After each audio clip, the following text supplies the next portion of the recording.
What's challenging about the polar regions in general is that we don't have enough data. So the traditional way to do science in anywhere polar that's hard to get to is you either put up a scientific base, which is great because then you have the logistics, you have a base, but you're also tied to it. Alternatively, you could use a ship, but that's very expensive. So what we're doing that's different is we're using ships of opportunity and yachts and foot to get around, whatever we can. And we leave stuff in place. So we leave time-lapse camera, time-lapse audio that does most of the work of what a biologist would. But that lasts all winter, it's there before we can get in spring, and it's working much harder than we can 24/7. So we can set these so that they're almost permanently recording what the penguins are doing. I mean, the largest penguin colony in the world is 1.2 million and it's never visited. You don't see it on TV, it's completely unmonitored. So the scale of what's out there is still staggering and is still surprising. Antarctica is 48 times the size of the UK, twice the size of the US. Over winter that doubles with the sea ice as the sea freezes. In terms of remoteness, it totally depends.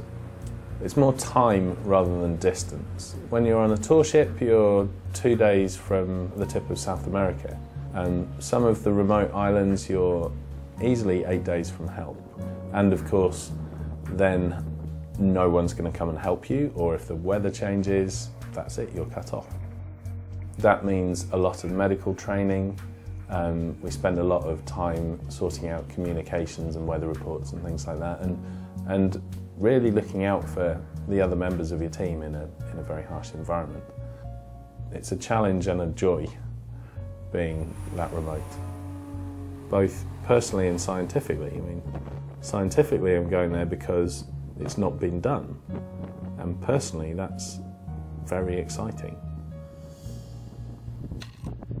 We've been doing it for 4 years. A lot of that has been trial and error.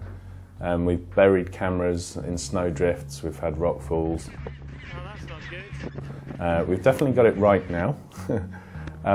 But the insights we're starting to get are a lot more what penguins do over winter. So a lot more behavioural observations that we didn't have. And we're starting to finally get the replication where we can detect large-scale trends across latitudes. I think one of the things that excites me the most is the link with the past.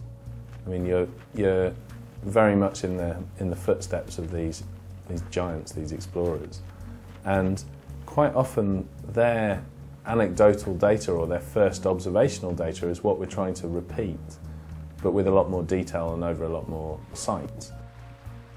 The problem is we then have far too much data. So we're engaging the public because they're interested and because they can help. And then we're also getting people to adopt those colonies, so every time they do that, that pays for another one and it pays forward.